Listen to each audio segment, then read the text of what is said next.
আসসালামু আলাইকুম। আজকে বানাবো কাঁঠাল দিয়ে বার্গার।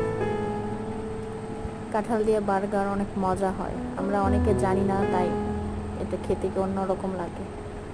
বাট যারা জানে তারা কাঁঠাল দিয়ে অনেক মজা করে বার্গার বানায়।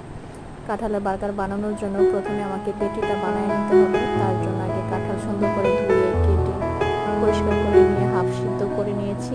তারপর কাঁচামরিচ, পেঁয়াজ, ধনেপাতা, মশলা, লবণ, হলুদ, মরিচ, জিরা গুঁড়া, ধনে গুঁড়া, গরম মশলা, ডিম, তারপরে বেসন, এগুলো সব একসাথে মেখে আমি পেটিগুলো বানিয়ে ভেজে নিলাম। এখন আমি বানগুলোতে মেয়োনিজ দিয়ে দিব। মেয়োনিজগুলো আমি হোমমেড তৈরি করে নিয়েছি। বানগুলো আমি বাজার থেকে কিনে নিয়েছি। ইচ্ছা করলে বানগুলো বাসায় বানানো যায়, বাট আমার হাতে এরকম সময় ছিল না, যার কারণে আমি বানগুলো কিনে নিয়েছি। তো টমেটো কেচাপ দিয়ে দিলাম। এখন এগুলোর মধ্যে আমি পেটিগুলো দিয়ে দিব। কাঁঠালের পেটিগুলো অনেক মচমচা হয়েছে, অনেক মজা হয়েছে কাঁঠালের পেটিগুলো।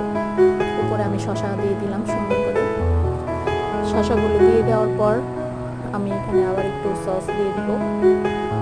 এই যে আমার বার্গার রেডি। কেমন হয়েছে সবাই জানাবেন।